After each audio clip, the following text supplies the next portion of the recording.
તો આજે અમે જઈએ છીએ હોળી જોવા માટે. હવે જોઈએ સાસ્કાટૂનમાં કેવી હોળી થાય છે. આપણે ત્યાં ઇન્ડિયા તો હોલિકા દહન કરવા માટે દર્શન કરવા જતા જ હોઈએ છીએ. તો હવે અહીંયા કઈ રીતના મનાવો છો ચલો તમને બતાવું. તો ગાઈસ અત્યારે હવે અમે જઈએ છીએ મંદિરમાં અને હોલિકા દહન કરવાનું છે અને અત્યારે છે -20 બહાર ટેમ્પરેચર. તો હવે જોઈએ હવે કેવું રહેશે. ત્યાં આગળ ઠંડી તો એટલી બધી હતી ને, હાલ તો ખાલી મેં આ હુડી પહેરી છે ને તો એવું થતું હતું. હવે જોઈએ ત્યાં જઈને કેવું રહેશે. જો તમને બહારનો નજારો બતાવું તો આકાશ તો એટલું મસ્ત દેખાઈ રહ્યું છે અને બરફ બધો જુઓ ઓગળી ગયો છે. આ લેક છે એમાં થોડો થોડો લાઈક લાગે છે, પણ હવે નેક્સ્ટ વીક સ્પ્રિંગ બતાવે છે. હવે જોઈએ કેવું રહેશે નેક્સ્ટ વીક. તો ચલો મળીએ તમને ત્યાં જઈને. તો ફ્રેન્ડ્સ જુઓ અમે આવી ગયા મંદિરમાં ને અહીંયા જો સજાઈને મૂકી દીધું છે. અહીંયા હોલિકા દહન કરશે. જુઓ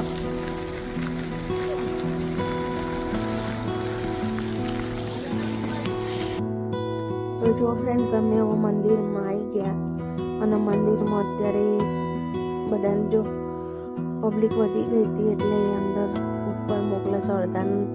અડધા નીચે બેસાડ્યા છે. તો અમે હવે ઉપર આવી ગયા અને જો મંદિર કેટલું મસ્ત મજાનું સજાયેલું છે અને અત્યારે આરતી ને બધું ચાલી રહ્યું છે અને જો બધા બેસી ગયા છે ઘણા બધા.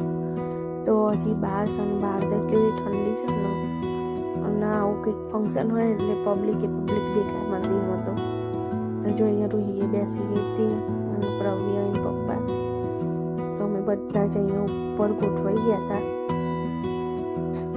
અને હવે આરતી પતશે એટલે પછી બહાર હોલિકા દહન લાઈક સ્ટાર્ટ થશે. તો જો હોળી પ્રગટાઈ દીધી હતી અહીંયા આગળ.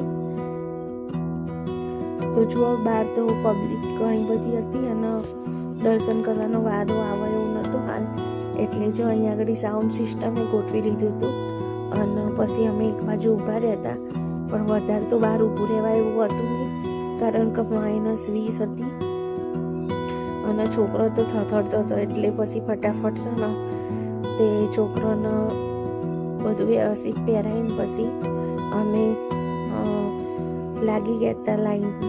અને હું તો લઈને ગઈ હતી ખજૂર ને દાણી બધું. તો પછી અમે અંદર ચડાયું હોળીમાં અને પછી પ્રદક્ષિણા ફરવા લાગ્યા. તો જો પછી બધા વારા પરથી પ્રદક્ષિણા ફરી લીધી. મેં તો 2 હોટા ફરી લીધા હતા અને જો પછી તો અમે બધા રંગ લગાડવા માંડી ગયા. જે દર્શન કરી રહ્યા હતા ને તો બધા રંગીન જોવા બધાના મોઢા. તો એકબીજાને રંગવાનું સ્ટાર્ટ કરી દીધું હતું.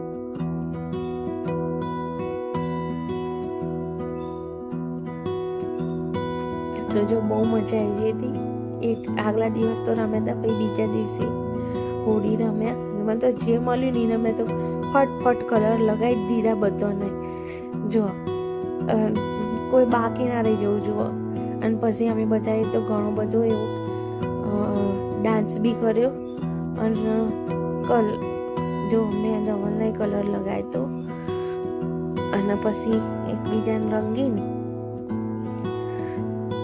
અને પછી બહુ મજા કરી હતી. તો એટલી બધી મજા આવી રહી હતી ને અને એક બાજુ ઠંડી લાગી રહી હતી. તો જો જે મળ્યું ને એ બધાને કલર લગાવી દીધા હતા અને પછી ડાન્સ કર્યો. તો સાઉન્ડ બહુ મસ્ત વાગી દીધું એટલે ડાન્સ કરવાની મજા આવી રહી હતી. પછી તો ગમે તે થઈ ગયું પણ ડાન્સ કર્યો ને એટલે ઓછી લાગતી હતી ઠંડી. પછી જો અહીંયા રૂહીન ફ્રેન્ડની મમ્મીને મળી ગયા હતા ને તો પછી અહીંયા આગળ જો રૂહીની ફ્રેન્ડના રૂહી કલર કરવા લગાવવા માંડી છે. તો જો છોકરાને તો બહુ મજા પડી ગઈ હતી. 2 દિવસ તો હોળી રમી મજા આવી ગઈ હતી. તો જો આવું હતું અને બહુ મજા આવી ગઈ 2 દિવસ. તો જુઓ પબ્લિક બધી ઘર તરફ જવા વળી રહી છે. ગાડીઓ નીકળે છે હવે આગળ. જો બહુ જ ભીડ હતી નહીં, બહુ પબ્લિક હતી. મજા આવી ગઈ નહીં ધવલ? તો જો અમે મંદિરમાં ગયા હતા, હોળી રમીને આવ્યા અને જો આવી રીતના પ્રસાદી આપી ત્યાંથી. તો આ દાળ છે અને આમાં છે બાટી, તો દાળના બાટી, આવી બાટી છે પ્રસાદી.